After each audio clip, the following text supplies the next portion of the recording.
Hello there, everybody. Welcome to Movies Are Real for the month of September 2021. I got it right the first time. And I think I'm going to do right now, which is a thing I've noticed I never do. I'm going to introduce myself. I'm George. Hello, everyone. I'm George. Who are you? I noticed this. I never... my friend! Yeah, you've just been this name. I just been this guy. I never introduced myself. Anyways, Carrie, how are you? I'm doing pretty good. Just Carrie Last. Ryan Lance. That's my name. Yep.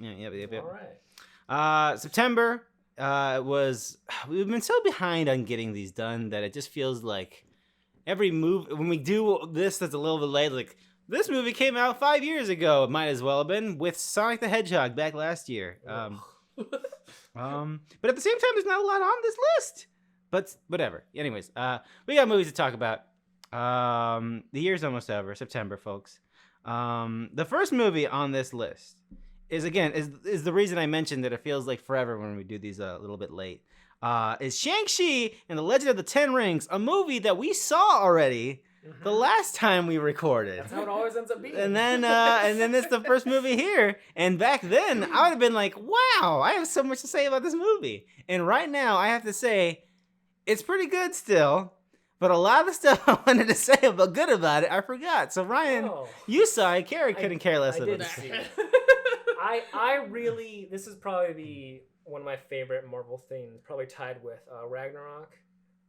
It's just like a fun ride. It's a different kind of like character, and it explores a different world. And then Tony, I can never remember his last name, Leung, is a fantastic Mandarin. Oh yes, that's what it is. Oh my God, what's it called? In the Mood for Love. In the Mood for Love fame. Yes. Holy shit, he's good in this movie. First American film he's ever done, and he just knocks it away. Yep.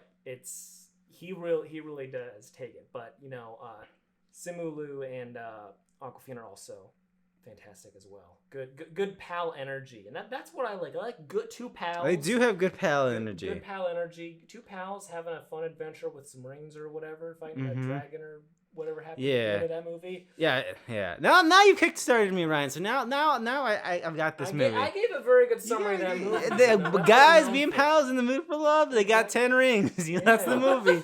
So yes, this is a Marvel movie. We'll say that because I don't know. We didn't say it's a Marvel movie. It's a Marvel movie. It's an origin. I take back everything I said. It's an origin Marvel movie. But what it secretly is, it's just a mystical kung fu movie. Yeah. It's a martial arts movie.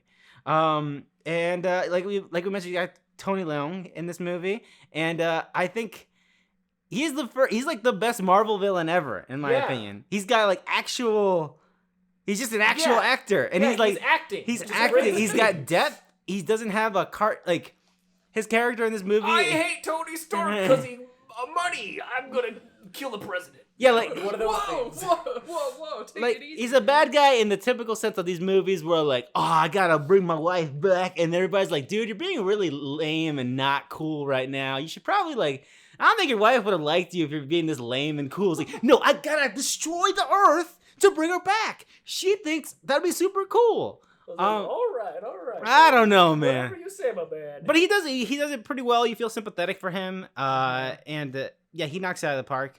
I think this is a martial arts movie, and I think like the moments where there is some hand-to-hand combat in it, it's shot well. You can see it clearly. It's really weird that that's a compliment I can say. Yeah. For like I don't know, like fucking superhero movies, but like Marvel action films are very like punch and then like you cut to like the reaction. You don't see the impact. Or there's laser beams or something. Or there's laser beams. There's some mysticism in this movie. Yeah, a little bit, but there's a lot more of the like actual structured combat where you just like refreshing. And it reminds me, I don't know if any of you guys even considered watching the horrible Iron Fist show on Netflix. No. I don't even know what that is. I think it was like 10 years ago. I know, probably right? was 10 years ago.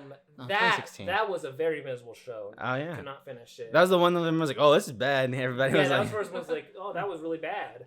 And what's fun about that one is like the main guy, like refused to like learn kung fu. Like he just learned the sequences like on the day. And one of the worst parts of that show is the kung fu from the guy whose one of his powers is I know kung fu. and it's just nice to have another Marvel thing where where they can do martial arts again. They do martial arts, but it's like, oh, the person finally actually learned kung fu. That's amazing. Also, what the hell? You're hired to be a Marvel character that knows kung fu that you don't like learn kung fu. I don't know. Like, what's His agent told him it was a good gig. Yeah, well, everybody loves Iron Fist. Everyone loves that Iron Fist, man. I think Awkwafina in this movie. I don't think Awkwafina does anything to elevate like what I expect from Awkwafina. Yeah, she's just being Awkwafina. They definitely did just hire. They kind of just hire Awkwafina. But like, I love Awkwafina. I like Awkwafina too. But it's just that character. I think once it gets to the weirder stuff, it becomes more interesting. I think the way I forgot that you told me like, oh, this is the actual Mandarin here. Yeah. And that they tie it back. Spoilers for this movie. The fact that they tie it back to fucking Iron Man 3, where Ben Kingsley is just hanging out there as a prisoner of the actual Mandarin because he impersonated him, and he's just a fucking goober. I love that. That was great. It was very good. He's like the one white character in this movie. That's amazing. It's true. He's the one white character in this whole fucking movie. Yeah, he plays the role of the director of Venom in Black Panther. Exactly. Yeah. And also, so like the other thing that I think works about this movie is once it gets to the mysticism, like the big action stuff. Yeah.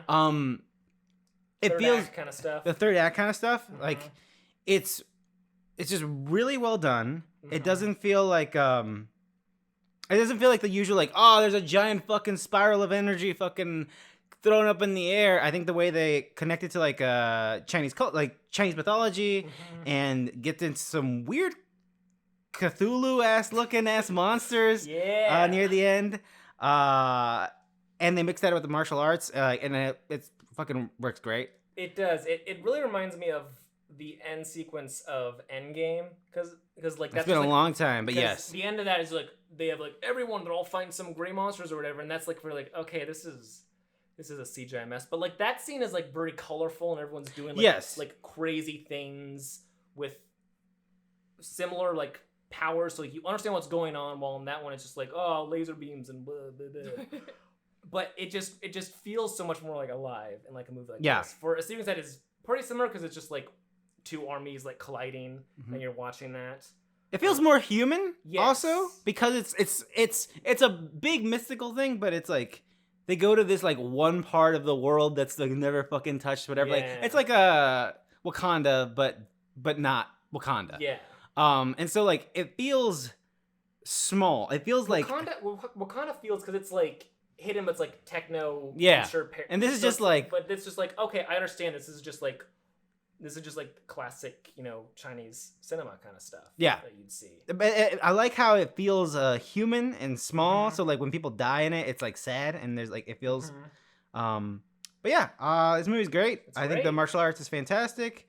I think Shang-Chi's pretty cool. I like those 10 rings he's got. They're pretty all right. Cool. Oh, and at the end of the movie, me and George looked at each other and we're like, I think Carrie would have liked that. I thought you would have liked it. Yeah. It's pretty good. So that's the highest praise you could get, really. I don't know about these Eternals, though. I tell you what about these. That's not doing anything for me. To be honest. You sent me those character posters with like, those names on it, and I was like, yo. Shinga and Krong. My boss at work made the very funny observation, because Kumail Nanjiani's in this movie, and infamously he got fucking ripped beyond belief for this. Yeah. And then they showed the footage, and he's just throwing lasers. Yeah. And then my boss was like, it is really fucking hilarious to me to get ripped to shit, and all you're doing is throwing CGI fucking fireballs. That is pretty funny. Shang-Chi has a lot more actual punching, and I recommend that if you enjoy punching. So yeah, that's what I gotta say about that. The next movie here is The Eyes of Tammy Fay, which I did not see. I saw it. Carrie saw it. This was the biopic that I ended up seeing with my mom. Oh, we didn't see the Aretha Franklin one. R-E-S-B-E-C-T? Yeah, find out what it means to me.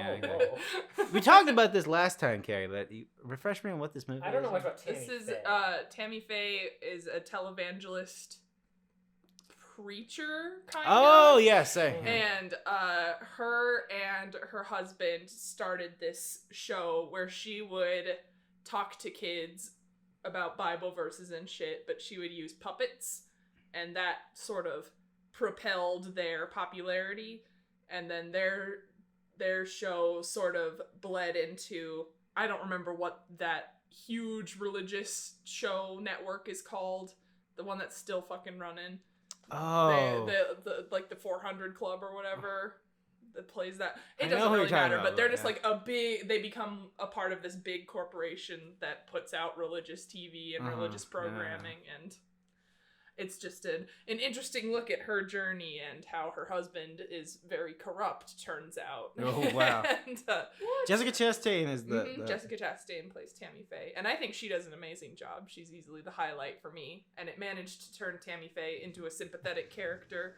Not that she wasn't, but like I didn't know anything about her besides she had crazy makeup. Yeah. And people would always make fun of her with the mascara running. Like that's an old SNL bit, I think, that they would do about her. But I thought it was a really fun movie. It's very much a biopic, so if you don't want biopic formula, don't bother. But if you find that interesting, it's fun. I think Jessica Chastain's performance is good. Andrew Garfield's really funny in it. He's the corrupt husband. Oh, I like that. Yeah, I really liked it, and I liked the places it went, and it showed her journey through, like, she sort of became daytime television but on a religious network, and she would do like baking stuff, and everyone was like, well, what does this have to do with God? And she's like, I'm just talking to people. And then her husband started, you know, dipping into the like donations money, and then they were sort of just Corruption in the Catholic Church. Yeah, I know it's shocking. What? I know it's shocking. This is wild. I don't know how I never saw a trailer for this, because that seems like something I'd be really at least interested conceptually. Yeah, I was surprised. Like, I guess I'm just plugged into Jessica Chastain news for some reason, because, like, she showed up on my TikTok For You page, and I was like, oh, because she has a TikTok now. I was like, oh, hell yeah, so maybe that's why. Okay. But, she's got that HBO show with, what's his fucking face? Oscar Isaac. Nope. Oh, Scenes from Marriage. Scenes from Marriage. I There's am- that one I am clip that not went tuned viral into from that Jessica Chastain. show. Yeah, it's a remake of like a very classic film, but as an HBO series, and I've heard it's not great. But I think you see Oscar Isaac's butt. Yeah, like there's that scene that went viral. But there's like I remember him something about that. But he's I've like heard licking his hand, and you can see him. It's licking. It's pretty graphic. I saw it like at 7 in the morning. I was like, whoa! 7 in the morning. I have HBO Max. We can put this on right now if we want. You guys know, right? And I was like, you motherfuckers knew exactly what you were doing. That is cruel to people, honestly. Anyways, but yeah, the concept of this sounds so good. I don't know why I never saw a trailer for this. I think it's really interesting, and it's I don't know. It was a good window into Tammy Faye, and it's based on a documentary of the same name, so you could always watch that. I might watch the as well. documentary actually. So if you don't want to watch the dramatization or the Hollywoodization of it, but it's a very cool movie, and Tammy Faye seemed like a pretty cool person. Andrew Garfield looks pretty good dickhead here. And Look, it's impressive how old they made him. Yeah. Yeah, the makeup is amazing in the movie. I'm pretty sure the guy he's playing, I don't remember the real guy's name, but I think he was the one who, because he's still doing stuff. He's still doing televangelist stuff.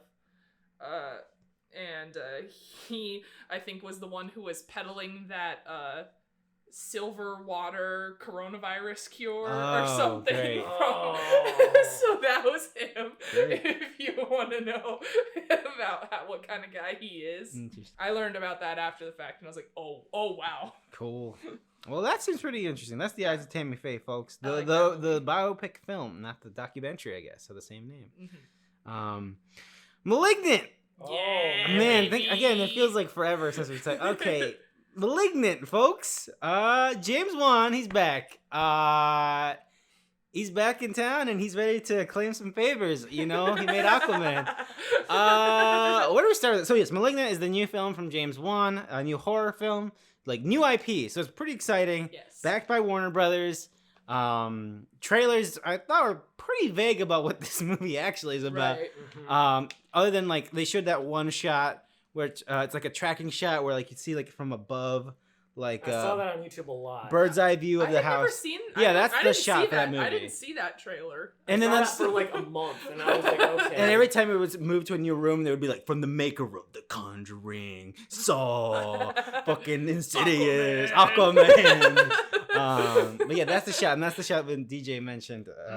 Yeah. Anyways, trailers didn't tell you much about it. This movie. Like what's going on in this film? And I guess I won't give it away with. Here's a quick thing. I think I don't like this movie. That's fair. I think it's a bad movie, but it's good. I think it is a bad movie, but let me just say, I think people really should watch it. Yeah.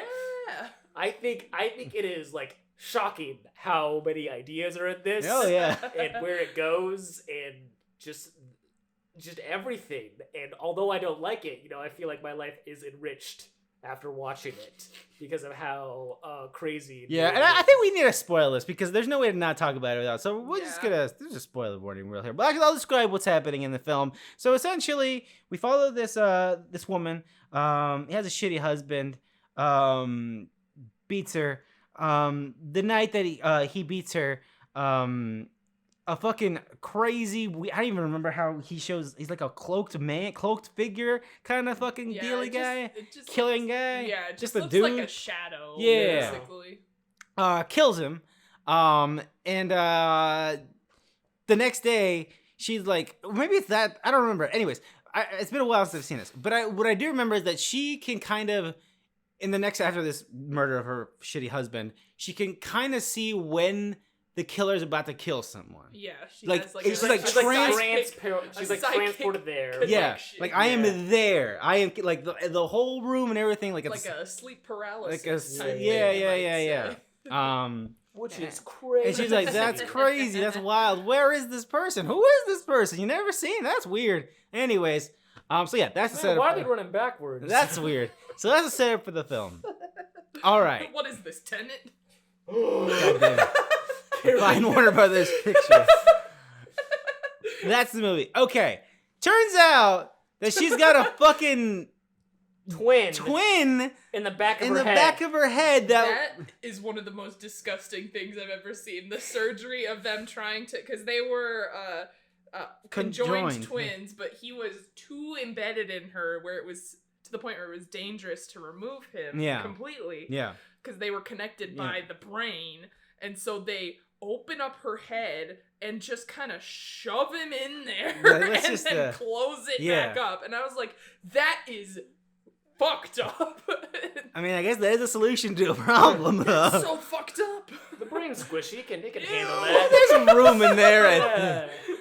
I every time I had a headache for the next couple weeks after watching this movie, I was like, what's going on in there? Mom, if there's something you tell me, what do you tell me? Now's the time. Yes. And so like the thing about this movie is like the whole time was like James Wan knows he's making a bad movie, right? Because he does. But like it's not until you hit exclamation point. Yes, I know what I'm doing. Where you're like. Fucking bizarre music cues. Like, oh my god. Yeah, that's the one that went viral. People were like, what the fuck is this movie? I'm adopted. You think it was like Warner Brothers was like, alright, you made Aquaman, James, this next one, you can do whatever you want. Whatever I want, whatever you want. Alright. And he was like, I'm going to see how far I can stretch this. He just had the folder already and he just slams it. And when this movie's like, alright, you're in the ride, we're up here, we're going down, when she fucking just the prison the prison scene in that movie. That looks like the casting director of that scene was John Waters. Like, what the hell? What is going on in here? Oh no, the costume party all got arrested. I love that scene. Yeah. What the fuck? Very entertaining movie. Holy shit. Yeah. It's also been a minute. Remember, the twin had electric powers. Remember that? Yeah. And then they kind of got rid of that because all right. I think, because they used electroshock on her, so I'm guessing the explanation would be that he just absorbed it all and then now harnessed it and can control it. I think he would talk through the radio and shit. Yeah, so. I think they wanted well, we can't have him talk because then they'll hear him like muffled through the skull. It's like, what if he had electric powers? All right, whatever. Sure, who cares? And then when he calls with the radio or whatever. Well, All right, that, cool. that is a clever way to make it seem like maybe it's a demon that's hanging Yeah, out but then, like, somewhere, but then not it's like, in this body. You know, like that like if I had a twin and like my twin had electric powers and I'd be like, all right, this is kind of not fair. Well, look at the. I not only am I nearsighted, but he has electric powers. Are you kidding me? And no body. So this movie, is it good or is it bad? That is the question. The biggest question of the year is Malignant good or bad? I think it's somewhere in between, folks. I think it's good. Ryan, I think you really didn't like it, or I don't remember how. No, I was very frustrated by this movie. But it does go a little bit. It's not like in a wish upon, like, all right, that goes so far that like it's brilliant. It goes just far enough where like I find things that I enjoy about it, but I'm still like, can't forgive that though. I think it checks a lot of the same boxes as Wish Upon, but it's still like competently made and not just completely useless. It's also like it's a director who has a lot of experience making things, and it's like, why are you doing this? Why this now? Like, come on. This is an homage to shitty horror. Yeah, it's 100%. Yeah, sure. I'm excited for the 8 sequels or whatever. And I'm sure. I mean, the funny I don't think that I don't want. Like, let this be a one and done. Like, just I can't wait for. Please no. What's his fucking name? What's the character's? Anyway, I can't wait for him to show up as a side villain in the next Conjuring movie. Also, that's a separate conversation. But before I was gonna mention something in the Conjuring because I've been Conjuring's on my mind lately. But yeah, Malignant. It clearly feels like James Wan was calling in all of his favors and wanted to do something fun and, like Carrie said, a tribute to like B-ass fucking horror movie. You think this would have been successful in a regular year? I think it would have done well. Max thing. I think it would have gone well. It probably didn't cost a lot of money. No, I didn't. Yeah. No. I think it would have done well. I think people would have been pissed walking out. But again, that's fine. I don't know. Yeah. It's weird. It's such an interesting thing because it's marketed straight, right? It's marketed like this is the next thing from James Wan, new IP, new the thing. Twisted Mind of Paul Feig. Exactly. And then that's what you get. And so maybe people like, anyways, the real losers of this movie are people who don't get it at all, and they have to. Yes. Well, that because they don't get the pleasure of it, but now because they have to suffer forever of people who are correct opinions being like, "Oh, you don't get it, man." Because guess what? You don't get it. Yeah, I saw a lot of people being like, "This is the worst movie I've ever seen," and they're like, "It wasn't even scary," and I'm like, "Okay, never mind." We're not even talking about that. Anyways, Malignant, God bless it for being weird. I love Malignant. It's pretty good. Malignant is a masterpiece. I don't know what James Wan. He's working on Aquaman 2, right? Yeah, Aquaman 2. I believe that's filming right now. Okay. Ooh. Yeah. Yeah, oh yeah, because Patrick Wilson posted that photo of his sweat stain that he left on the ground from working out so much. Yeah, he did. Great. The movie that everyone's talking about. Dear Evan Hansen. I remember when I first saw the trailer for this, and my thought was confusion. Right. Because like the plot is bananas, and the main actor is 30 years old. Yeah. If anyone who doesn't know this, Carrie, you saw this. I did not, so I'm excited to hear your thoughts in person. But it is about a boy. A regular 18-year-old boy, not a 30-year-old man in high school, but a regular 18-year-old boy. A high school boy. And he has social problems? He has really severe social anxiety. Okay. To the point where he can't even order food because he'll have to interact with the delivery person. And his therapist is like, to help with this, you need to write letters from other people's perspectives to yourself? The therapist tells him to write letters to himself to give him like affirmations and to like organize his thoughts and lay out his plans. So he doesn't have to write it from the perspective of someone else. He just has to write it to himself. Okay. And he's writing it at the school. And he prints it because he has to print it to take it to his therapy appointment to prove that he did it. And no one has printers except for schools. Well, he's also not very rich. So that's another element. And there is this other boy in the school who is also mentally troubled, but in a different way. He seems a lot more... I don't want to diagnose this person, obviously, but he has like a more emotional outbursts and harder to control emotions and is a little all over the place, like in that way. And he yells at Evan at one point, and then he's talking to him in the library afterwards, and then Evan prints his little note for his therapy appointment, and then this guy cuts in front of him in the line and is like giving him shit, and then he takes it, he's reading it, and he's like, oh, this is stupid, and he puts it in his pocket. Then that night, that guy kills himself. Oh, okay. And so his family finds this note that was written, Dear Evan Hansen, and it's signed from me.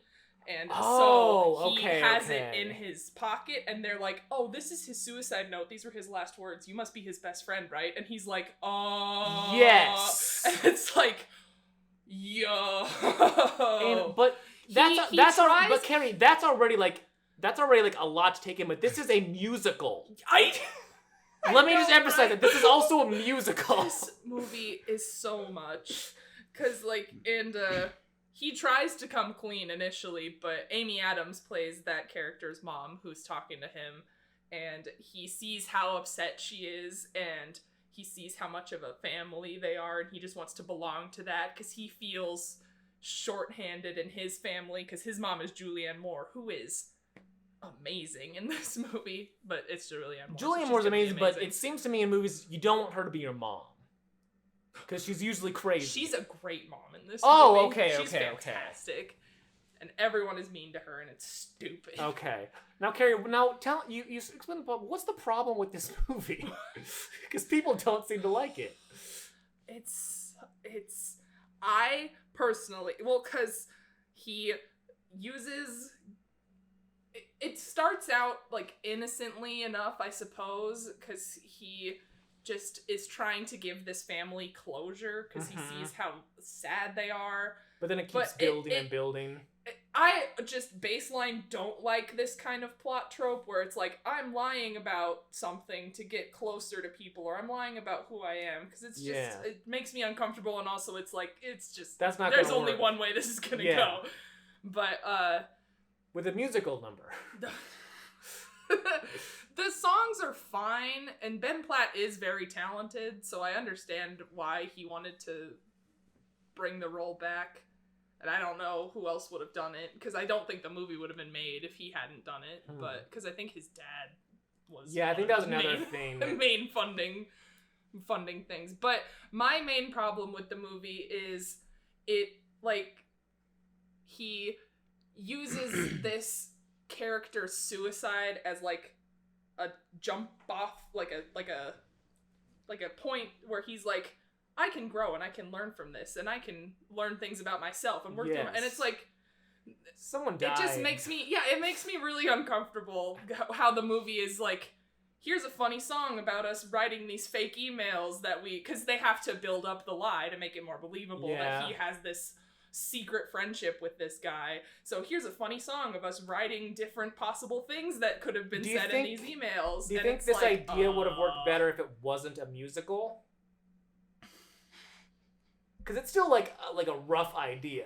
Yeah, I just don't like But it being a musical is just the part that like blows my... That's what makes me so fascinated about this movie. I never want to watch it, but I'm just fascinated that this was a full idea that was like apparently a big hit on Broadway or something, and then they're like, let's make it a movie now. Yeah, I don't know. I don't know how it would play in a Broadway space. And apparently the live version is a lot better and has more songs, according to the old woman who was next to me in the theater. She was upset. She was upset with the film's interpretation. But yeah, it's hard because it's a character who clearly is suffering in his own way and has a lot of stuff going on, and he's just using this to try and find peace and to try and be a part of this family. But then you have the scenes of him being like, I just want to date the sister, because he had a crush on the sister already. And so it's like, there's like a whole scene where he's, because the family members will be, they felt so separated from their son who ends up killing himself that they're asking Evan for any details that he can give them. So he's just lying and lying and lying.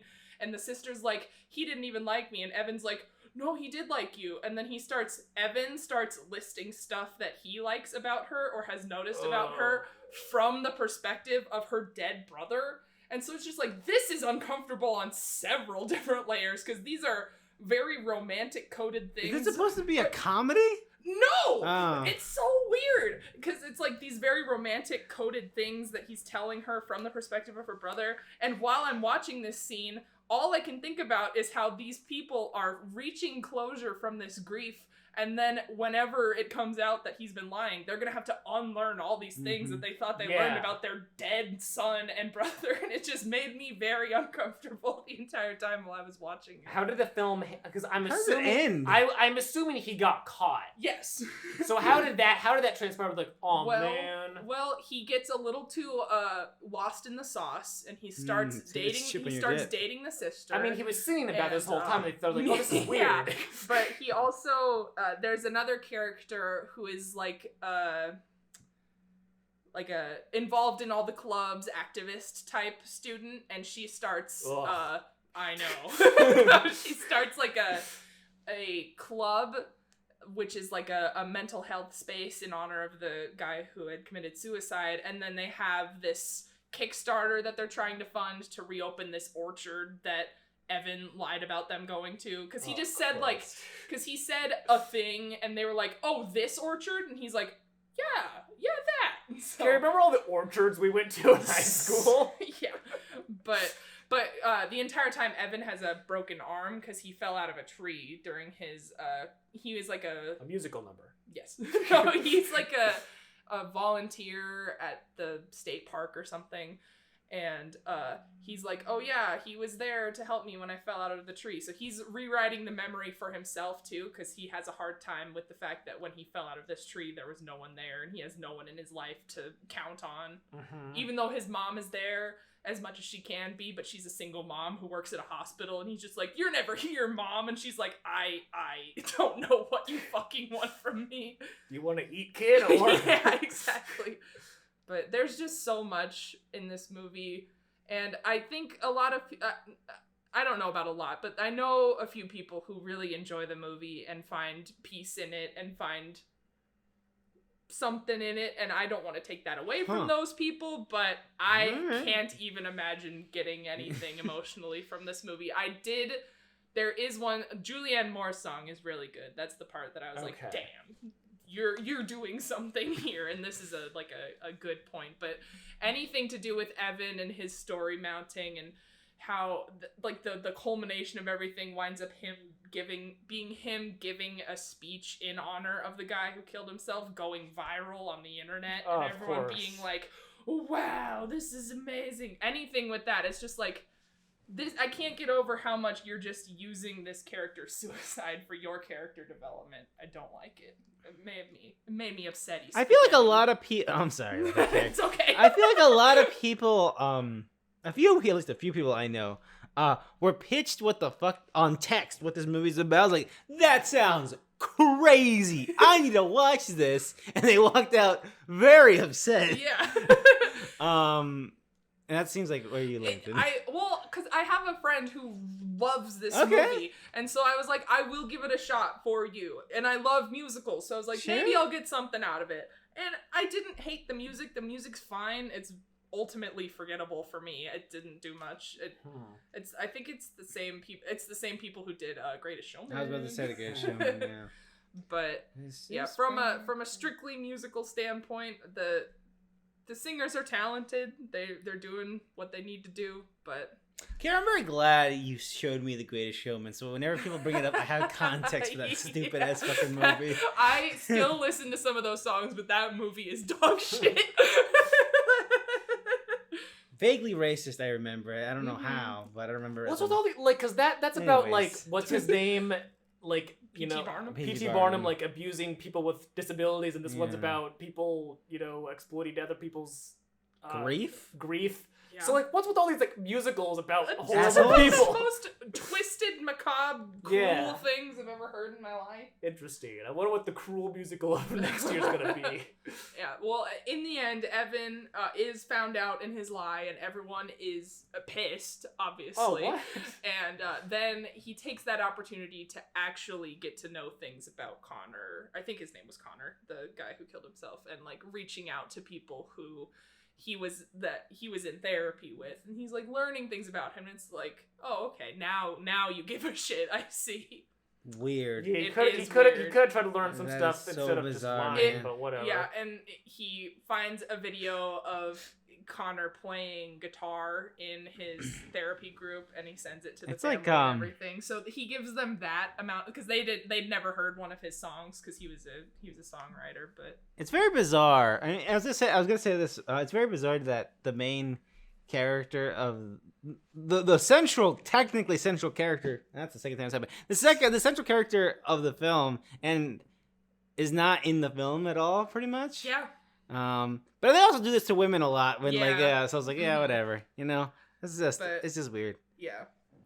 Anyways, that's that. That's Darren It's Hansen. a lot. It's a Thank lot. you for that report, Carrie. I really wanted to know the whole scope of this because every time I saw the trailer on YouTube a lot as well, and I was just like, how is this a real movie? Like this is a fake trailer I'd see in a movie. Yeah. Because it's bizarre. It's just a bizarre It is thing. so bizarre, and it's not like a horrible movie by any stretch. I think it's fine made. I just personally couldn't get over the hump of this movie trying to be like, look, we know he's lying about a person who has killed themselves and using it to get close to this family, but Come on. But he's kind of a nice guy. Yeah, Come on. He's misunderstood. And it's like, even so, I don't need a musical about that. Well, that's that. Weird movie. One of the weirdest movies I've seen all year. And I've seen Malignant. Yeah. Whoa. So that's pretty much all the movies. The next thing we got to talk about is not a movie, but I assume you put it on here, Carrie, because it feels like we should probably talk about this. Because I think we talked about Hill House when that first came Yeah. out. We didn't talk about Blind Manor. You think is Well, that? Blind Manor was not as I liked good. Blind I Manor. liked Blind it, Manor but it was, wasn't- from what I understand, Blind Manor was not the thing you should. If you watched Hill House and you think you're getting another Hill House, that is not what you're getting. Yeah. Because that one's also based on a book, and people who like read the book was like, "Oh, Shirley you're Jackson book. not getting that." Yeah. Or no, it's not. No, don't listen to me. Okay. Shirley Jackson did House on the Hill House one. It was Someone Henry else. James. Henry Yeah. James. Anyways, Midnight Mass. Mike Woo-hoo. Flanagan. Back Mike Flanagan, again. he's back again, baby. The Hush guy, he's back in this one too. No, he's not.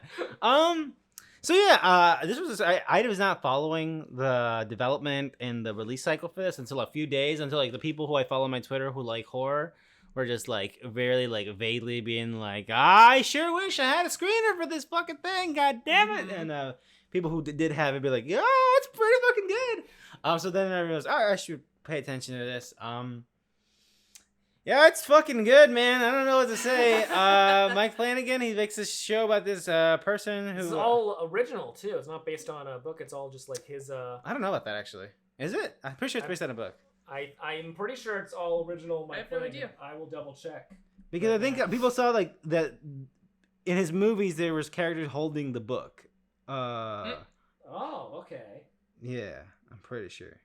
Yes, Midnight Mass is a book. What? Yeah. Because people were bunch of like, there's Easter eggs in a lot of his movies of like characters holding Midnight Mass, the book, and stuff. It's like, and I guess he was like, I really want to make this into a thing. I have no idea. So, yes, that is a thing. F. Paul Wilson's Midnight Mass. Ooh. I know it's a book because I see a copy that says now a Netflix Oh, adaptation. well, there we go. I said nothing about that book on the Wikipedia when I was looking that up earlier. Well, That's interesting. So Anyways. fuck Mike Flanagan again. What an asshole. But Anyway, yeah, very good. yes, it's fucking great. It takes place on like a small island. Fishing, it was like relying, like the main economy is fishing. Yeah. There's this character who's like was born on the island, has family on the island, but then he's like, fuck this island, I'm out of here. And he's all like, big bang boom, big shot. And then what happens? He gets drunk and he murders someone. I hate when that happens. Classic. Yeah. But yeah, then he goes to jail, but then he comes back to the island. he's pretty sad. He's pretty sad. He gets back in touch with his parents and like some people they knew on the island, but around the same time, a new priest comes to town, and the town is very religion is very important. Oh yeah, they're town. super. And things start getting a little weird around here with this new priest guy. He's pretty cool. Sexy. He's pretty cool. He's pretty cute. He's pretty cool. He's not like your grandma's priest. Yeah. Wait a minute. Anyways, I don't know what to say about it other than it's really well done. It's really slow at the start, and I think it's fucking great. Honestly, I wish because once things start going, they start going. Yeah. So it made me kind of miss the slow pace, the build up to it.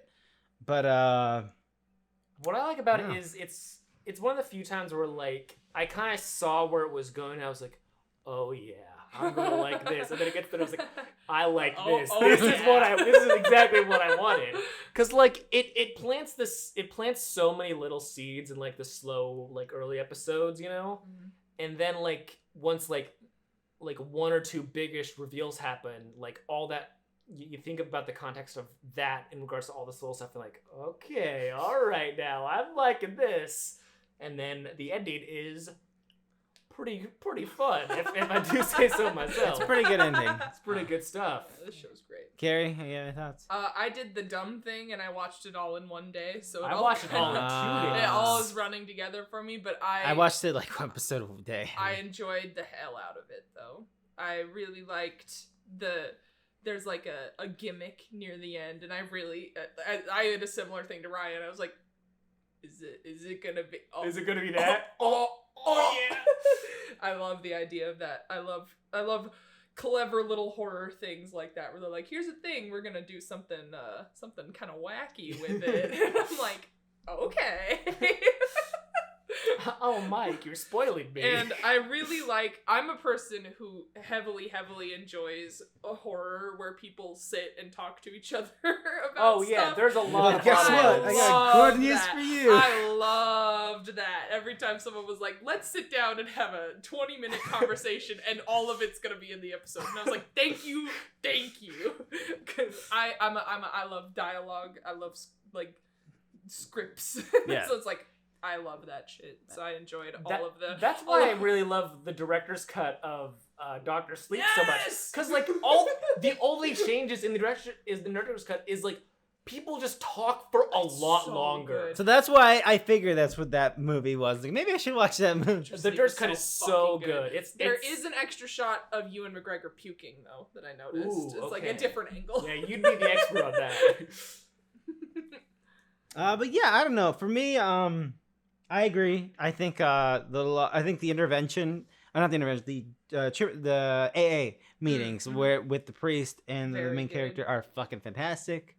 I think I like the way it ends. I like how it's the way it all unfolds, and it's just like kind of leaves you like, yep, there it is. That's what happened. That's how the cookie crumbles sometimes.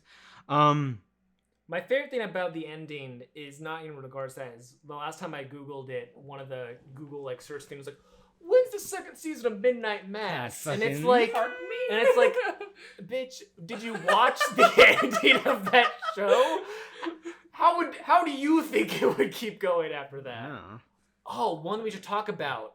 This has probably my favorite villain of all time.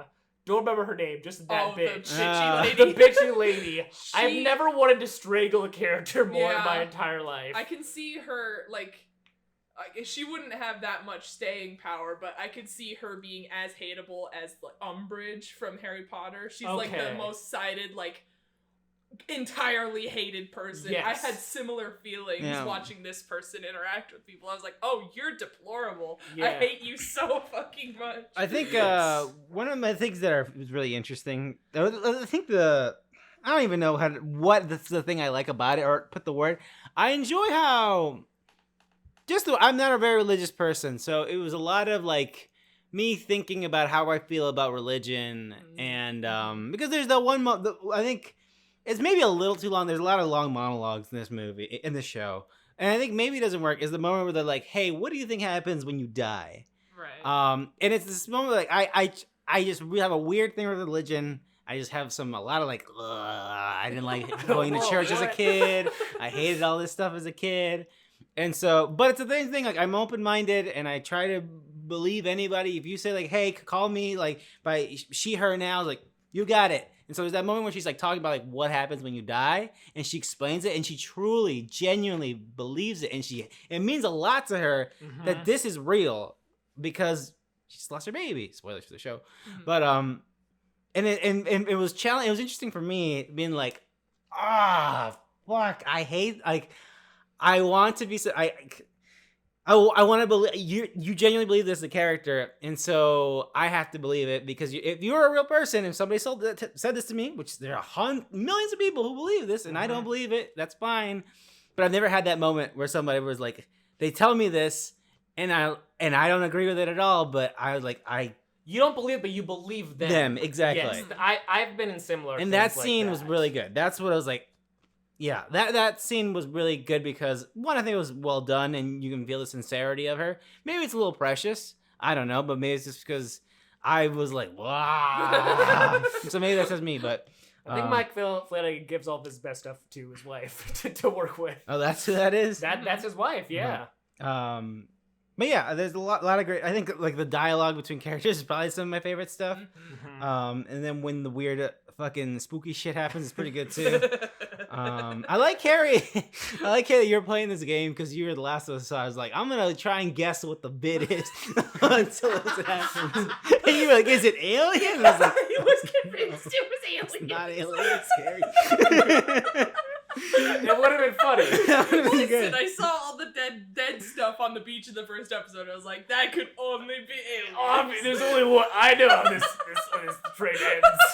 Listen, I'm right sometimes. You just gotta guess everything, then you'll be right. I don't want to spoil anything, but I had a funny thing at work where but I was talking about the show with a coworker, and then my boss came up to us like, "What are you talking about?" I was like, "Oh, we're talking about Midnight Mass," and she was like, "Oh, I was gonna watch it, but I was really in the mood just to watch Twilight, get that vampire itch," and then me and my coworker looked at each other.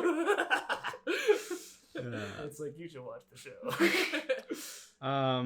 Yeah, I think the mixing of religion and horror, I thought was really, really, really fascinating. I think he does a great job of it. Like it's swirling around in the blender, and it's coming out pretty good. As someone who went to Catholic school, and never went to a church like the day after my graduation. Yes, correct. When a horror and Christianity together really hits me in a unique way, where it's like, oh man, this is scary, because I was very scared when I went to Catholic school. Because it's a very terrifying thing to tell a young child, and that's the thing that I didn't understand. It's like, right, if you do bad, you'll go to hell. It's like, I'm 5. I am 5 years old. Why am I worried about my eternal damnation? I feel like I was told that as a kid as well, but I was less scared of going to hell and more scared of the prospect of not getting my Christmas presents, because Santa Claus is always watching, and if I'm bad, I don't get my Christmas presents. I didn't give a shit about hell. I just wanted my My Little Pony toys, I was terrified of both, going to hell, and also the fact that I was being watched at all the times. Maybe that's what made me very socially anxious. Who's to say? A therapist, probably. See, I was always thinking about being watched all the time, but in my mind it was always Santa Claus. You see, we had two different ways this could I outcome. didn't give a shit about Jesus. I was all about Where's Santa that Claus. iPod? Where is it? Yeah, Santa Claus was my religion when I was a child. That sunk in a lot more than anything I learned at church. What else? Oh, Rahul Kohli makes a return to the Flanagan verse as the cop who is in the island. So Rahul Kohli, we all know, extremely handsome. Beautiful. What a beautiful man. Frustratingly. Yeah, it's great. I think the stuff.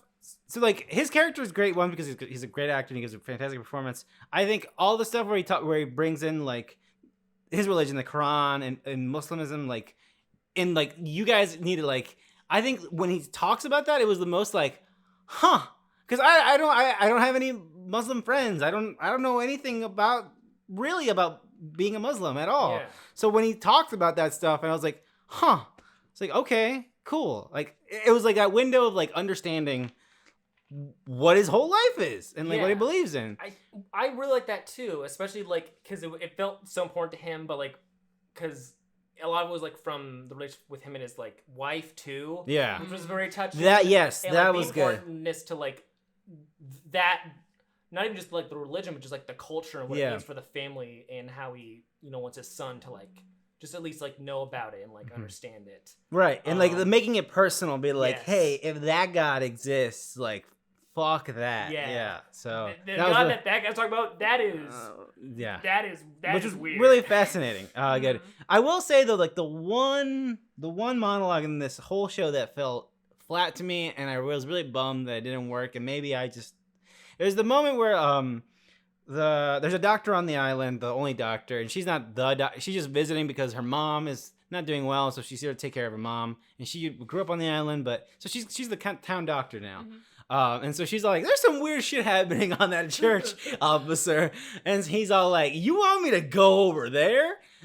Which was a great like concept, but like I think the monologue where he goes into great detail like why I'm not gonna go do that. Yeah. Which like, hey, you don't have to say it out loud, but it felt like one, I think Rahul Kohli deserves his acting moment, but it really felt like Mike Flanagan giving him that moment. In like a real life scene, it was a lot. And human beings, sometimes you just gotta unload. Sometimes we're just like, I gotta just like cry or yell. Yes. And so, you know what? Maybe that could happen naturally, but it felt very set up there. Mm-hmm.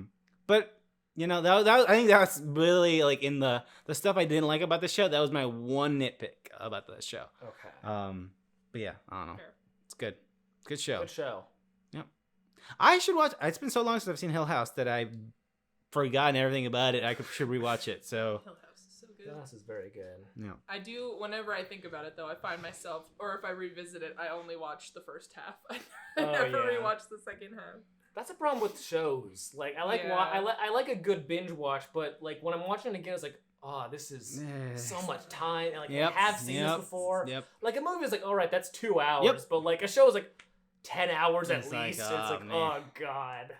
Yeah. So miserable. Yeah. I put Evangelion 3.0, 1.0 on here. I loved this movie, George, and you're finally complete with the series. Ryan is ready to receive your opinion. I am ready. Now. The only thing I had to say is that, you know what? The end of Evangelion, not that bad in hindsight. So I watched it and I didn't rate on Letterboxd, as Ryan noted. I know. Because I was like, I made a mental note. I will ask George about this on the next podcast. I think I need to rewatch this because I did not love what I saw, but I don't hate what I saw either. I don't know, man. Yours is just a perspective that I find very unique because like it's even on something that people either like got onto like years ago. Sure, they've been following like for a long time, or like the newer fans who are when it dropped on Netflix. You watched all of this in like 2 weeks. You're totally right. You're totally right because there's like back in the day, or I saw the rebuilds like in 2007, and I'm waiting with everybody else. Yeah. Or I'm coming in like the last movie came out like a week ago. And I'm like, let's start from episode 1 right now. Actually, so which is interesting. That's true. Interesting. I love that idea of a person. And that makes these new movies so fucking bananas that people had to wait so long because it does not feel like it's like a show. It feels like it's like a show. It's like, what if the season of the show, or like at the quarter part, or like, all right, wait like a year. Just a year. It's a season. That's fine. Okay, yeah, that makes sense. Yeah.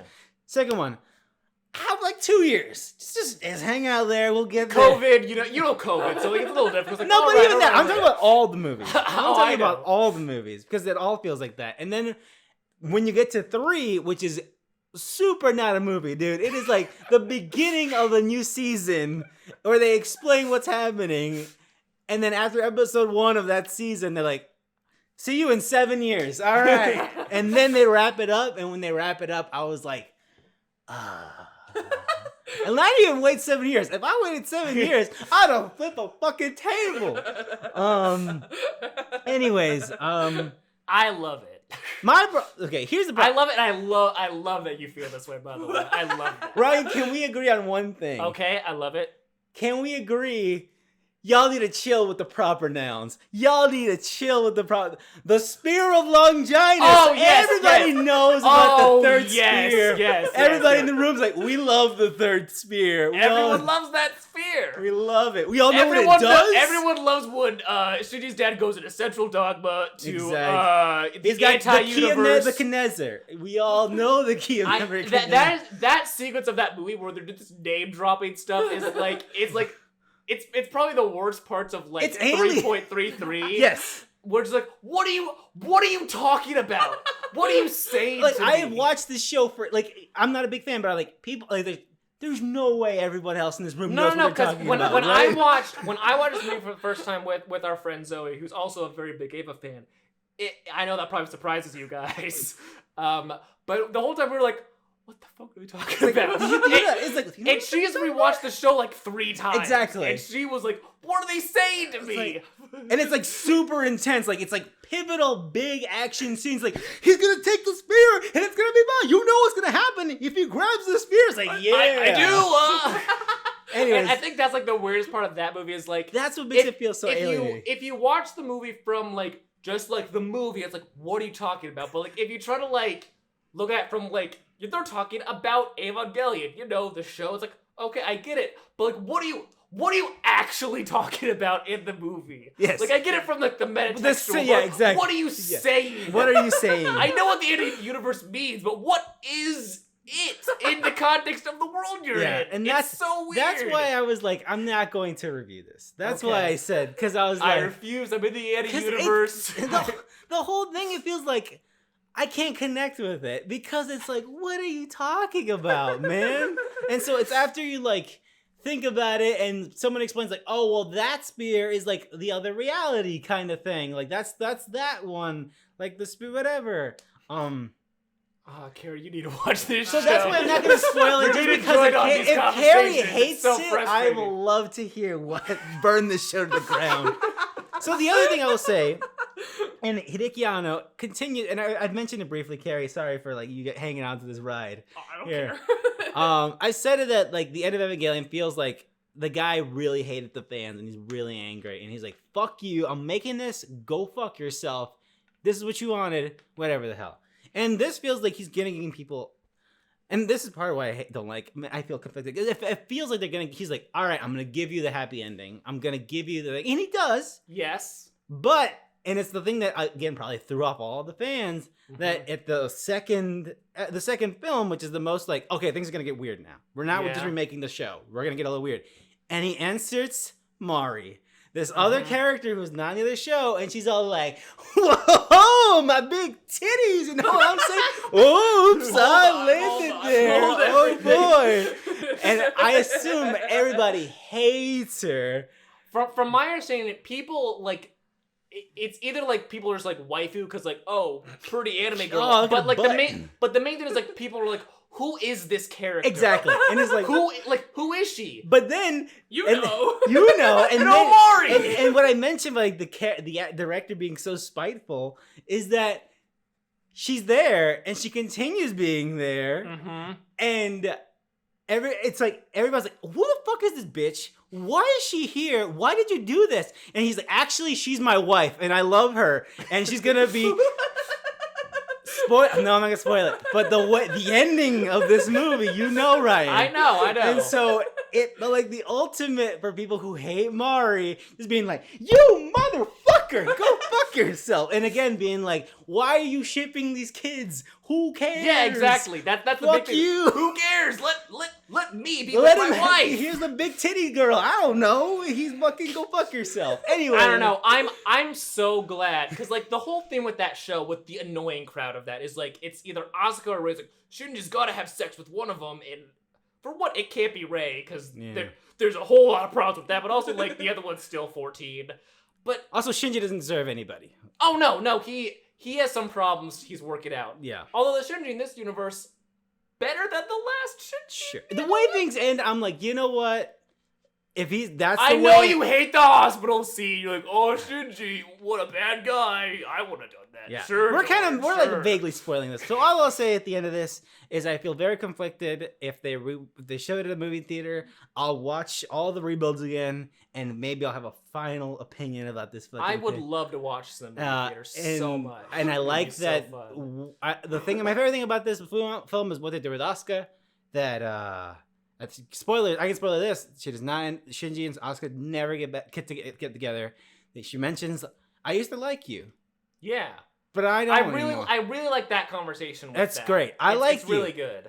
But then I grew up and I realized you don't deserve me. Yeah, you suck. Yeah, and it's like great. I love it. In a much more like mature like conversation thing. Yeah, it's like which like kind of shows like the growth because like a similar conversation happened in End of Evangelion. Sure. It was a very aggressive version of that, which I honestly like you. I think I like End of Evangelion more than this ending. Watching this, I was like, you know what, that was pretty alright. But like, I think I just like the meanness of End of Evangelion. This is very nice. Sure. But the meanness of that movie is just like such a vibe.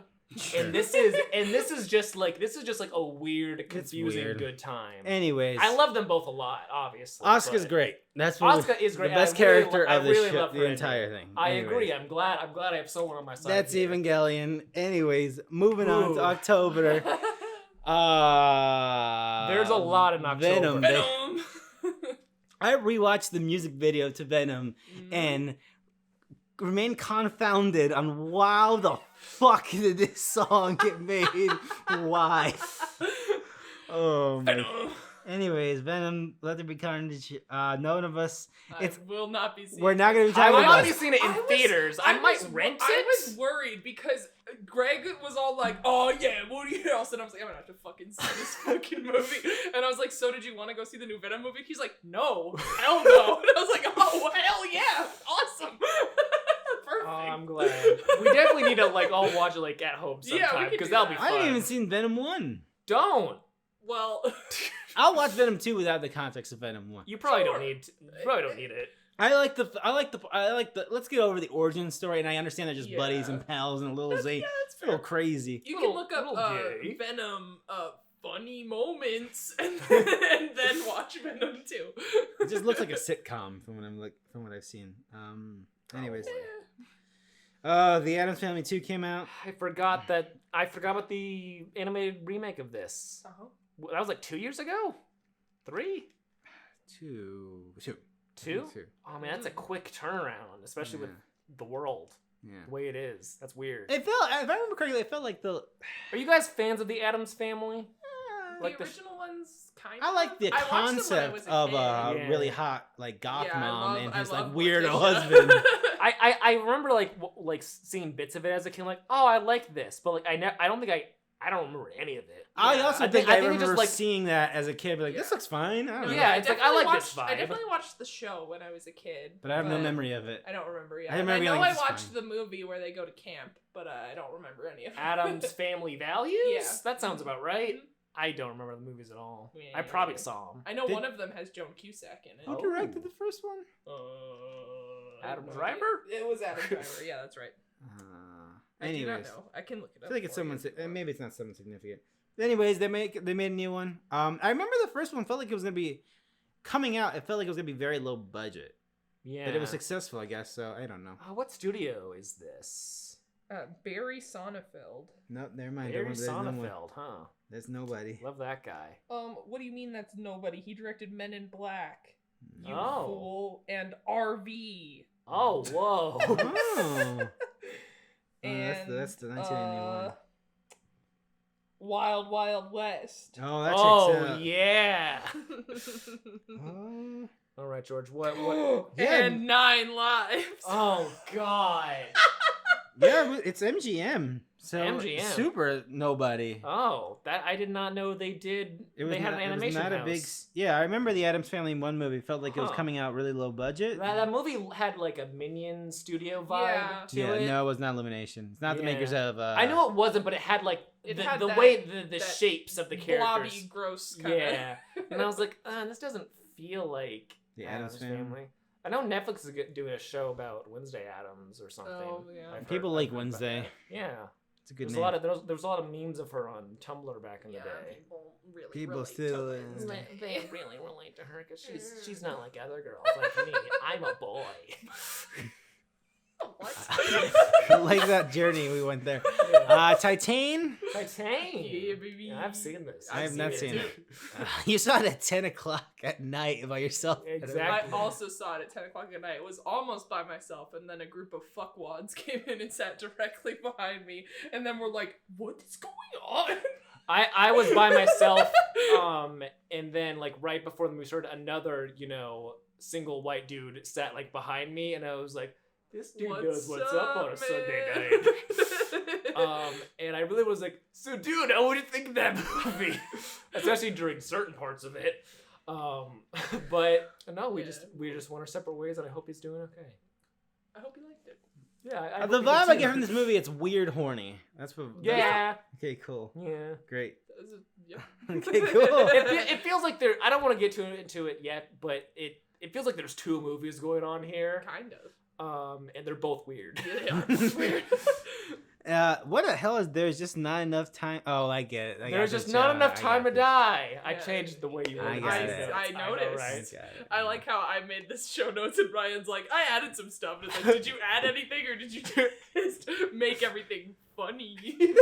I made some stuff funny, and I also added a few things. My only thoughts on this, and I have nothing against watching a James Bond movie. My only thought is making a sequel to Spectre is a challenge and a weird thing because everybody, from what I've seen in reviews, it was like it was okay, but it was really weird how they Spectre was very important to this movie. Spectre sucks.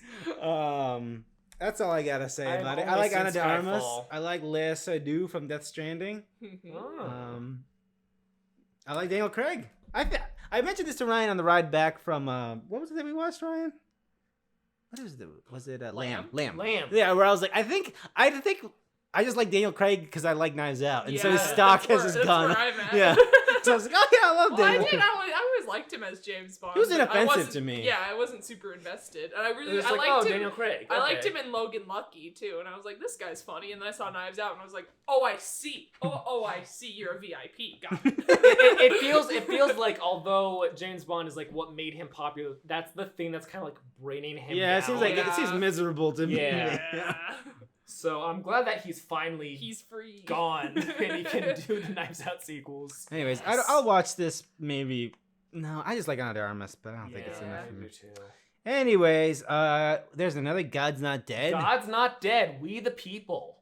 What is This is the third one? This is the fourth. This is the fourth This one, is the yeah. fourth one, and I watched the trailer, and it involved them defending teaching Christianity in school, and a bunch of people going to court, and How have they not done this already? and the music being like, "God's not dead," Yeah. and they're like, "This is why we need to teach religion in public schools." Yeah, this a yeah, musical? yeah.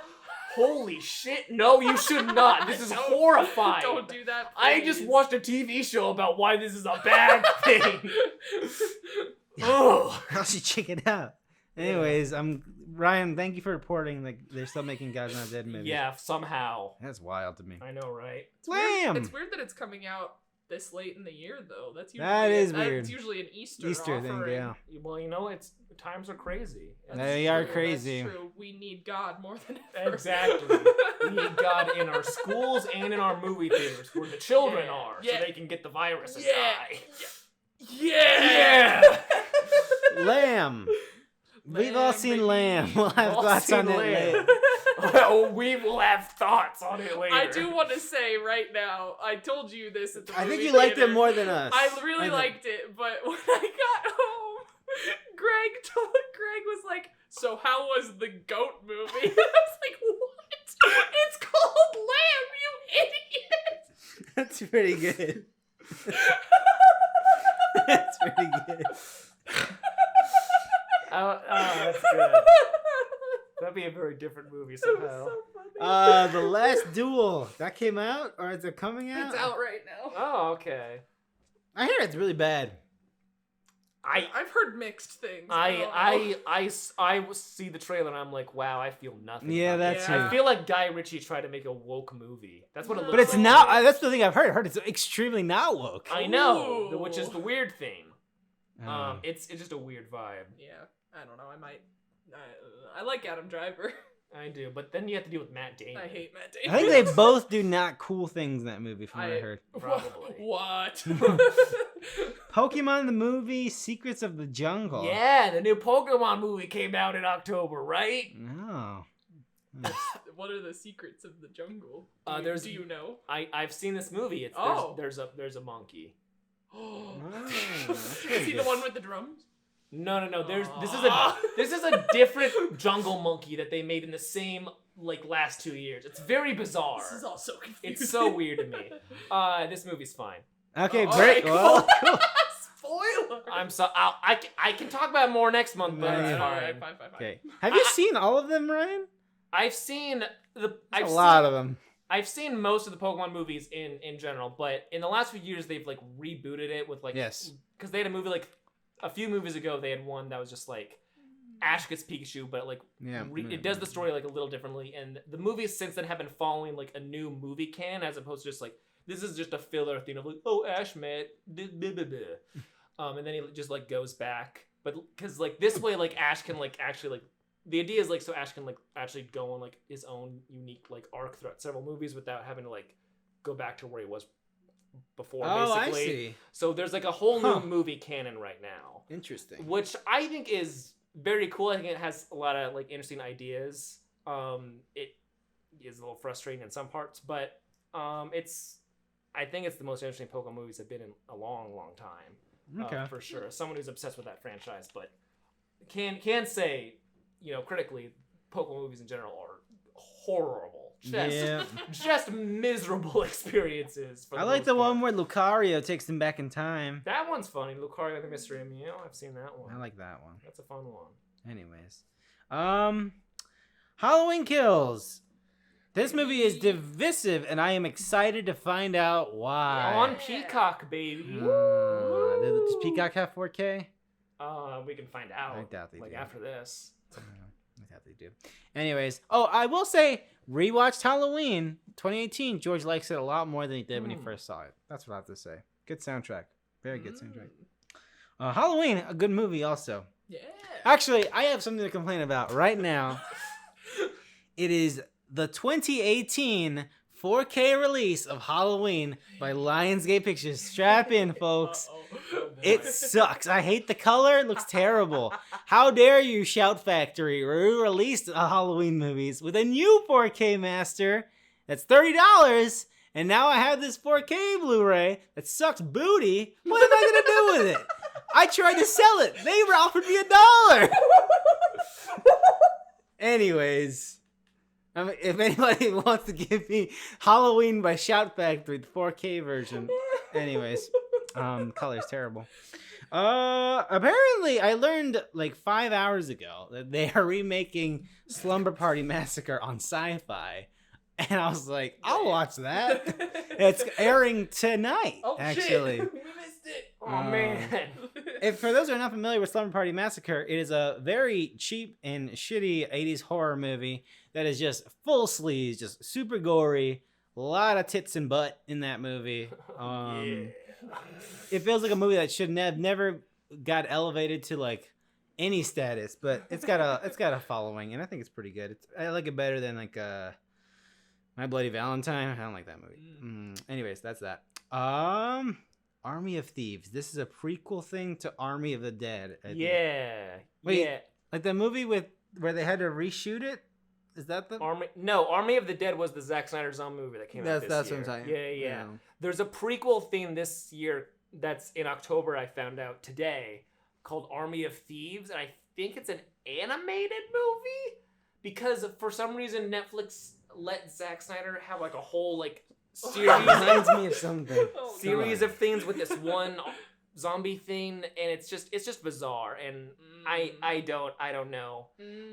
But yeah, there's apparently a prequel to Army of the Dead that does not have zombies. It's just a prequel to Army of the Dead without the zombie part. It's just the thieves. It's just the thieves doing part. Thief I things. guess. I don't know. I don't know a whole lot about this. I just remember them talking about it when the original movie was coming out, and I was like, why are you already making a prequel to a movie before you know it's successful? Yeah. That's weird. Like, having a sequel lineup, that's something but a prequel that's not about zombies? Well, because you see, the movie was originally going to be 4 hours long, and it was going to include all of this. Why didn't they just let Zack Snyder have a full 4 hour Come on, Netflix. Oh, man, I hate that. Yeah, I will not be watching that. What? Anyways, well, George Googles, the next... Okay, I was trying to find. Okay. I was gonna do a bit where I read you like, can you read what this is, Ryan? But I couldn't find a good like sentence structure. Anyways, okay. What if I told you in the year 2021 that also came out this month, there is an animated spin-off to Bright called Bright Samurai Soul. Yes. It is. That's all I gotta say. It's an animated spin-off to Bright in 2021. That is in samurai times, where he finds a fucking, what are they, goblins, man? I don't know. And he's all like, I saw this on Netflix, and it was like, Bright Samurai Times, and I was like, wait, like the movie Bright? And then I looked it up, and I was like, wait, it is like the, what? What the hell? Oh God. Netflix... They make I think they make too much content. I'm gonna say it. It's so insane. It feels like, because you know that moment in the last like 7 years or so where YouTube shifted to where how you used to like know who all the top creators are, and now there's like people with 300 million subscribers, and you're like, I've never heard of this person in my life. It'll be like, oh, this show's been running for 10 seasons. And it's like, I've never seen this before. Oh, it's got 1 million fans. Who? It's like, I don't understand. It's the biggest series of all time, Carrie. How do you not heard of Spiegelborg? Listen, I've not seen Squid Game yet, by the way. Yeah, I saw the first 2 episodes. It looks like Battle Royale. Well, there you go. Shout out though to Bright, because I still have my Netflix profile picture. It's still the orc from Bright, and I don't want to change it because I'm scared that that's no longer an option. Anyways, I saw that and I was like, what? You mentioning animated spin-off. Animated spin-off. That's horrifying. I know, right? Anyways, I hear that it could be the next Star Wars. You know the tweet I'm referring to, right? That poll quote. Max Landis like working on something right now that I think could be my next Star Wars, and the thing he was writing was Bright. Anyways, I forgot about that. I thought you were mentioning that poll quote that was on the Dune trailer. Oh no, that's pretty good too, though. Okay, there is not a new Paranormal Activity. There is a Paranormal Activity movie coming out this month called Paranormal Activity Next of Kin, and it is a Paramount Plus original film. Okay, that makes more sense. I have Paramount Plus. Carrie, we can watch it. Holy shit. Well, that makes more sense. There's a Paramount Plus Paranormal Activity film. It was originally going to come out early this year in theaters, but then things were still like in flux with theaters, so like, well, let's make it be a Paramount Plus thing. And honestly, it's probably going to do better like that. But yes, yeah. I've seen the trailer for this, and and I've only seen the first Paranormal Activity movie, the fourth one, and the last one. So the very last one, the Ghost Dimension. Yeah, I'm biased that it's Latino. I'm biased. You know? No, the Ghost Dimension. You're right. I'm thinking of the marked ones is amazing. I like That's marked. the best I have not one. seen that No, one. the very last one, Ghost Dimension. No, we did see it. I remember. No, remember because we went to that haunted. Not. Yes, we went to that. We went to the haunted house beforehand. Was that day? Yes, you were there that day because I accidentally closed the door on your head and felt really bad. So you probably don't remember the movie because I gave you brain damage that night. Cause I didn't know you were coming out of my door. I closed the door on your head because I injured my friend George, and I still feel bad about it. I genuinely think about that every now and again. I feel bad for doing it to you. You deleted George's memory of Paranormal Activity, the Ghost What is Dimension. it about? It was the one. The Ghost Dimension, you idiot! It was Do you have brain damage? No! It was the one that was in 3D, and they had that special. We didn't watch it in They had 3D. that special camera that they could look at the Ghost Dimension with, And sure that's not the video game? They would see Toby like standing at the edge of the daughter's bed, and she would like walk through the portal on the wall, and then it ended with them doing the ritual to give Toby a body, and now he's a person. I never had these moments like where we were like, we did that or whatever. I don't remember this at all. Well, I know you were at the haunted house. Because I remember the haunted house. Yeah. I remember the haunted house 100%. Maybe you left, but I don't think you did. I don't know. To be fair, I'm gonna look at pictures from the ghost dimension. to be fair, our decision to go see the ghost dimension was incredibly last minute. Yes. We were like, oh, that haunted house didn't like last very long. You want to go see the ghost I remember dimension? that. Yeah. But yes, there's another paranormal I'm activity. pretty sure you went with us, but it was the same day for sure. It but was I don't 100 the know. same day. I remember because I hurt you.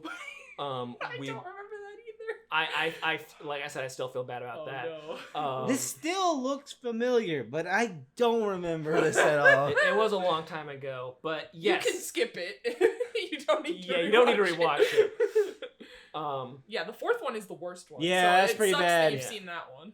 I think you showed me it. Oh. The third one's good. That sounds like something I would do. Because I think I was living at the dorms then, and I That think sounds you came right. over and you were like, Ryan, let's watch a Paranormal Activity movie. And I was like, okay, I think guess. Paranormal Activity 4 for some reason. I don't know why. For some reason, this movie sticks out of my mind for it being bad, and for some reason, it being bad elevates it as a very important Paranormal Activity movie. Where it's not. It's just very bad. It's bad.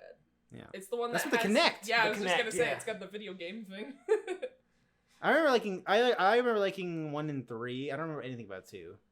2 is like the It's like a prequel, right? yeah, The it's first Yes. the sister. Sister, yes. With the Okay, I remember the liking dad that. and the teenage I remember liking daughter. that. But the third one's also. I really like the third one's a Oh. super prequel. It's That's when like the two 80s or whatever the sisters hell, are right? Yeah. kids. Yeah. That's what was The interesting fifth about one it. is easily the best one, the marked one. Yeah, that one was That's cool. amazing. I like I've not that. seen that. And I like the third one.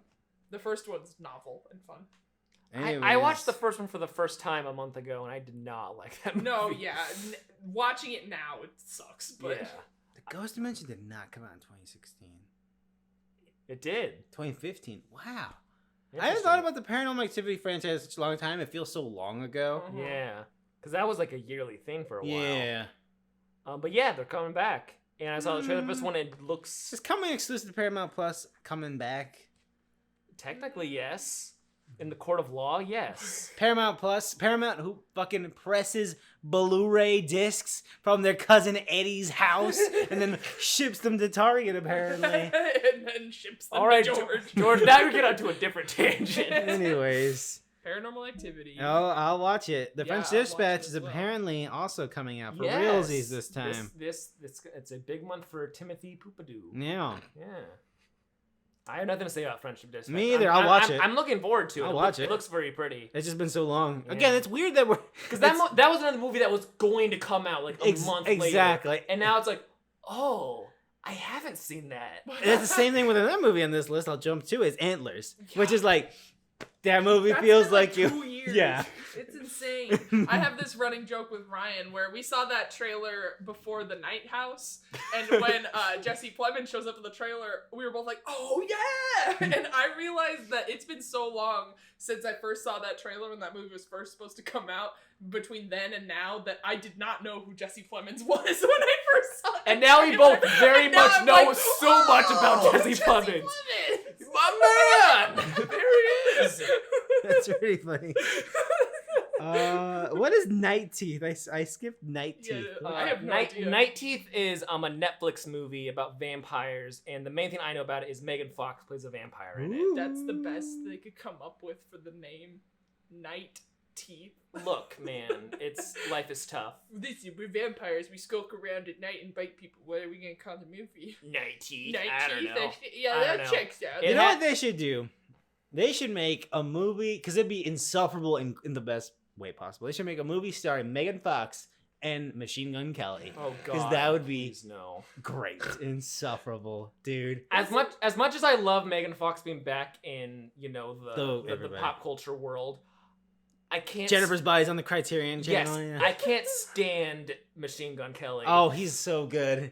I cannot stand What him. that is like life though, man. Like that guy. Of course, Megan Fox is like hopelessly in love with that guy. Like that's just how life works out sometimes. I guess, but it's still just That like, clip of her in the MTV Music Awards or whatever the hell, where it is like, he said you're gonna be naked, whatever daddy says. You've not heard of this? Because you had that fucking outfit. It was like, he's told me you're gonna be naked tonight, and it was like, yes, daddy, whatever daddy says, whatever the hell. It's so like, oh, you guys. Has she been brainwashed? Because now I'm worrying for Megan Fox again. Well, there was Machine Gun Kelly got into a fight that night because her ex-boyfriend, who was an MMA fighter, was a piece of shit to her, was there, and then he was like, I'm gonna beat the shit out of you. And it's like, you gotta respect that.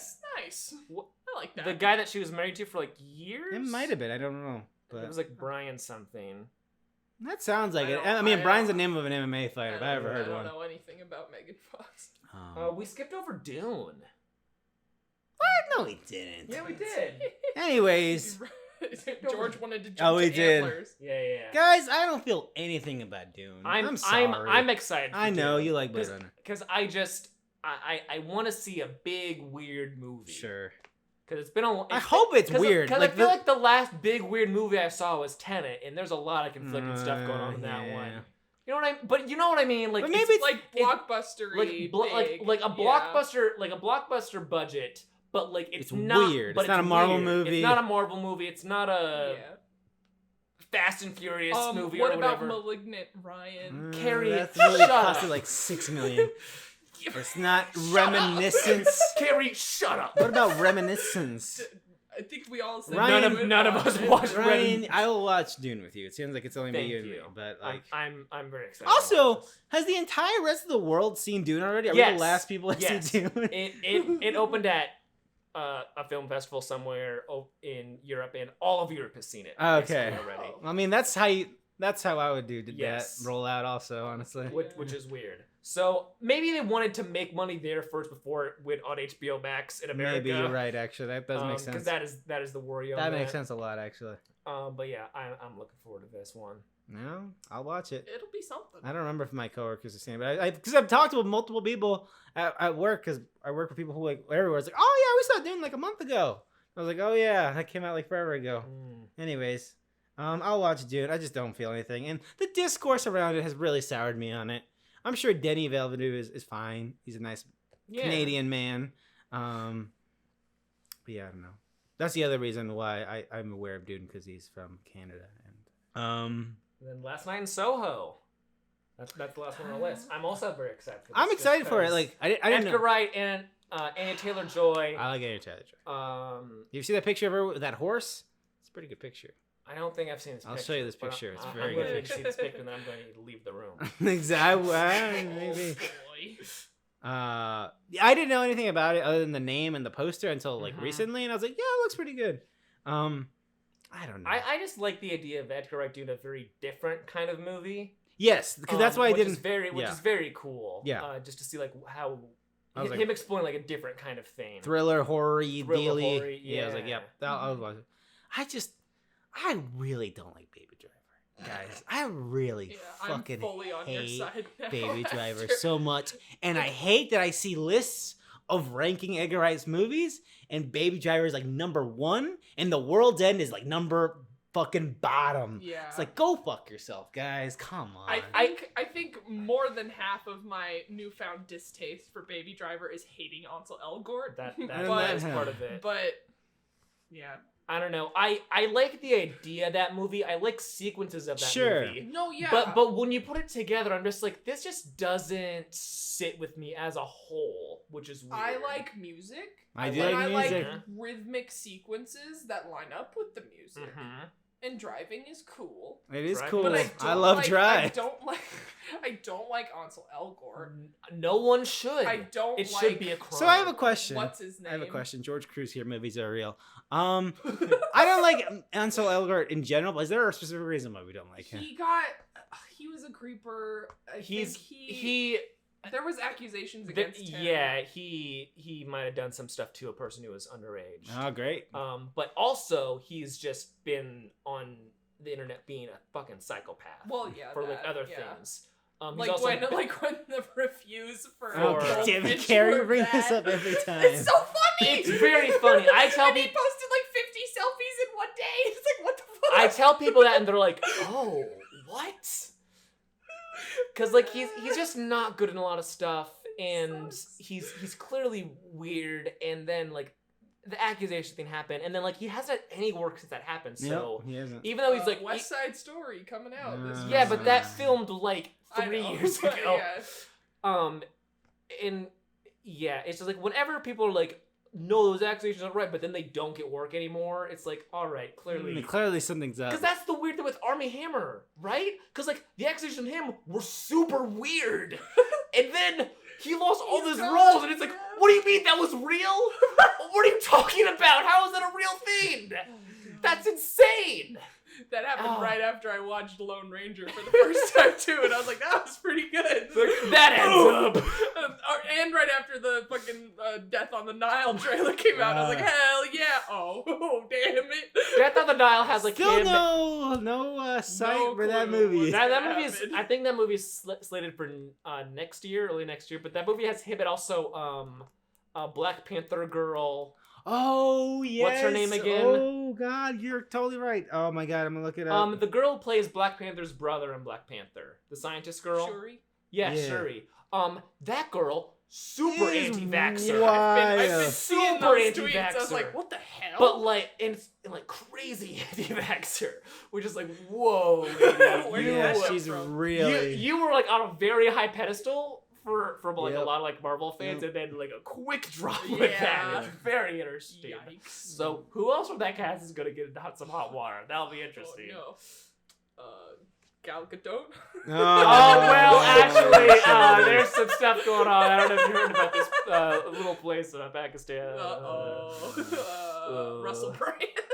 Oh, That's a name I haven't thought about. that in a was long the time. name. Anyways, is there anything else on this list? Nope, that's it. Movies are back, baby. Maybe, I don't know. I've said this. October's multiple- always a good month for movies. I It feel is. people put a lot of good stuff in October. I hope Antlers is all right. I'm very excited I heard for they. Antlers. I heard they don't take care of the Native American stuff very well, but you know. I can't believe any Oh. American film would do that. I'm excited to find out why. I hope I'll feel something about Dune. Yeah. I don't know. I thought that David Lynch movie's got some cool stuff that's weird in it. That's when you guys were talking about watching that scene from the anime where everyone was saying stuff. You're like, am I supposed to? That's how I felt watching. Yes. Dune. It's like, what are you 100%. talking about? 100%. That's it, actually. Yeah. Anyways, Planet Arrakis. See you then. That's an episode, folks. We're gonna have a lot of stuff to talk about next time, which is good. Hell yeah. I went to the Alamo twice in a row, Yes. which is a good feeling. Mm-hmm. So yeah, Not for your movie. wallet. Movies. That's how it feels. No, because I've been Hurts spending them. a lot of money there. Yeah, it's Yeah, good. it's And not they did good. not have the flautas, and I'm probably gonna cook them tomorrow now because I've been thinking about them ever since they. Carrie, how can people find you? You can find me on Letterboxd just by searching my first name, Carrie, Karrie, or on Twitter at KAR_E Lyles, LYLES. Ryan Lance. You can find me on Letterboxd at Film Piece. I review movies there. Have you reviewed Pokemon 3 the movie on Letterboxd? Pokemon 3 the movie, not on Letterboxd, but I Okay. have seen that movie and I have a lot of You thoughts should on write that some movie. thoughts for that movie. I'll- Anyway, What's the star rating?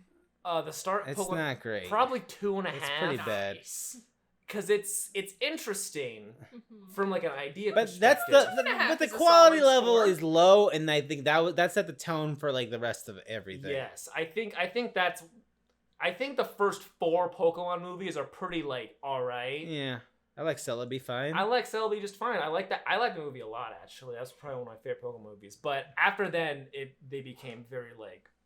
Also stale straight to and DVD, formulaic. no more Yeah. theatrical ones. And I'm George. You can find me at jcruzalvarez26. I've been watching a lot of movies lately. Just some of my old favorites. House turns out it's still a pretty good movie. Who would have guessed? Very good movie. Who would have guessed? Holy shit! It's probably one of my favorites of all time. I've come to terms with that. It's pretty good. Anyways, until next time, which apparently will be an action-packed episode, will we love Paranormal Activity? What's it called again? Next of Kin. The Next of Kin. Find out next time on Movies Are Real. Bye-bye.